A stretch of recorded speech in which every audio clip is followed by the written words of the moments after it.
King had political ambitions. King was floating around the idea of running for president.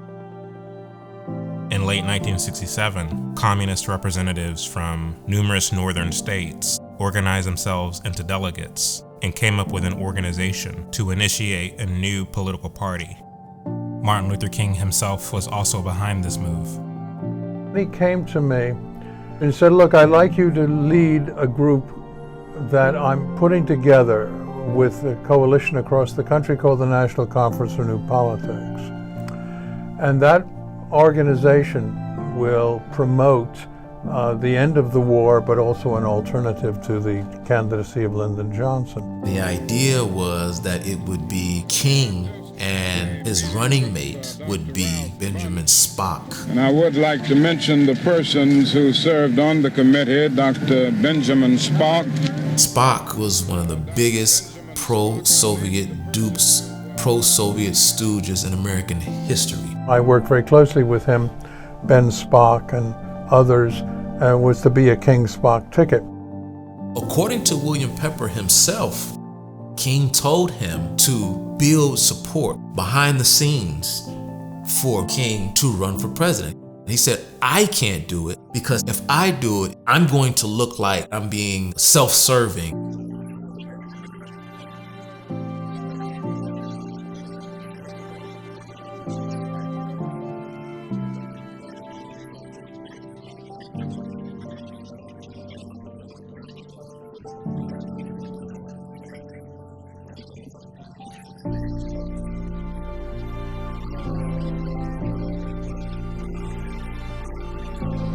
King was maneuvering. He was orchestrating his own nomination. They had their inaugural meeting in Chicago. The formal question put forth to the delegation was whether to work within the Democrat Party to support a candidate like Bobby Kennedy, or to run a third-party candidate who, with the political maneuvering of the King faction, would be a King-Spock ticket. While King envisioned a convention that would be a unified show of force in the lead-up to the 1968 primaries, SNCC Secretary James Forman, with the support of Stokely Carmichael and H. Rap Brown, insisted upon and secured a Black Caucus made up of all the militant black movements. Their position was that the Black Caucus would not be subordinate to and could not be outvoted by a predominantly white power structure. Nothing really came out of it. It just devolved into a huge mess.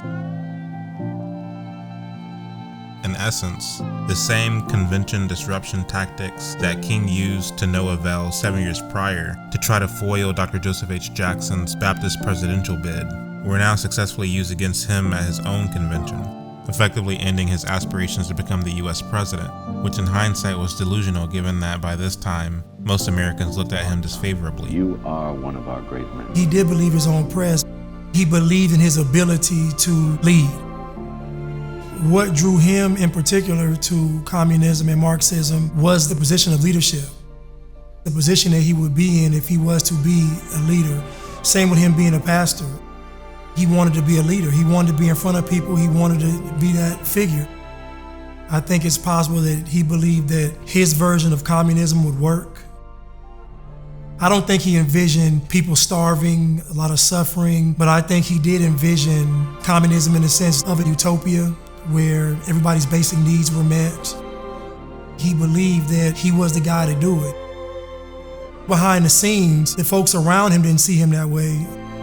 They saw him as the mouthpiece and the figurehead, but when it came to him in the public, what he believed was how the people saw him. When their job is completed, they are not needed anymore. They know too much. Some of them, when they get disillusioned, when they see that Marxist-Leninists come to power, obviously they get offended. They think that they will come to power. That will never happen, of course. They will be lined up against the wall and shot.